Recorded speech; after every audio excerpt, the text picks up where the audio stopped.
নমস্কাৰ বন্ধু বান্ধৱীসকল আজিৰ এই ভিডিঅ'টোত আলোচনা কৰিম আমাৰ হৈ যোৱা এপিএসসি প্ৰিলিমছৰ ৰিজাল্ট কেতিয়া দিব হয়তো কেতিয়া দিয়াৰ সম্ভাৱনা আছে আৰু আলোচনা কৰিম আগে পিছে কিমান দিনৰ মূৰত আমাৰ ৰিজাল্ট দিয়া হৈছে এতিয়া এই বছৰ যদি লক্ষ্য কৰা যায় যে এই বছৰ আমাৰ পৰীক্ষা হৈ গল 18th মাৰ্চ হয়তো ৰিজাল্ট আমাৰ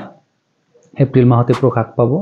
যোৱা বছৰ বা আগৰবাৰ যেটো প্ৰিলিমছ হৈছিল সেই প্ৰিলিমছত ৰিজাল্ট দিয়া হৈছিল 12 এপ্ৰিল তাৰিখে আৰু পৰীক্ষাটো হৈছিল 26th মাৰ্চ গতিকে এইবাৰ সম্ভৱত 10 ৰ পৰা 14 এপ্ৰিলৰ ভিতৰত হয়তো আমাৰ কি হ'ব প্ৰিলিমছৰ ৰিজাল্ট আহি যাব গতিকে জেনাৰেল ক্যাটেগৰীত যিবিলাকে হয়তো 100 to 110% পাব হিয়তে হয়তো মেইনছৰ কাৰণে কলিং পাই যাব এতিয়া কথা হল মেইনছৰ কাৰণে আপোনালোকে এতিয়া প্ৰিপাৰেচন স্টাৰ্ট কৰা মানে দৰকাৰ আপোনালোকে হয়তো Indian governance Indian polity Indian geography এইবিলাক বিষয়বস্তুৰ ওপৰত অলপ বিশদভাৱে সোৱাটো প্ৰয়োজন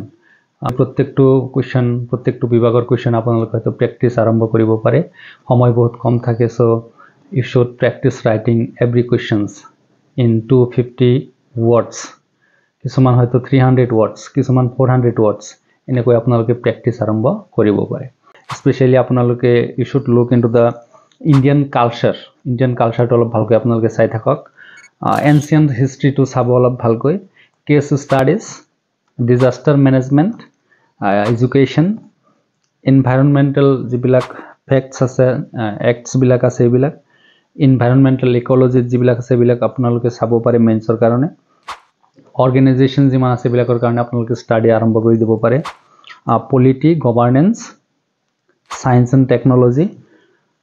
democracy economy geography of India transparency I hope you will crack the prelims so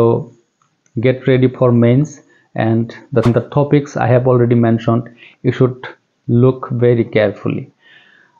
আজিৰ ভিডিওত ইমানেই next ভিডিওত আকৌ লগ পাম thank you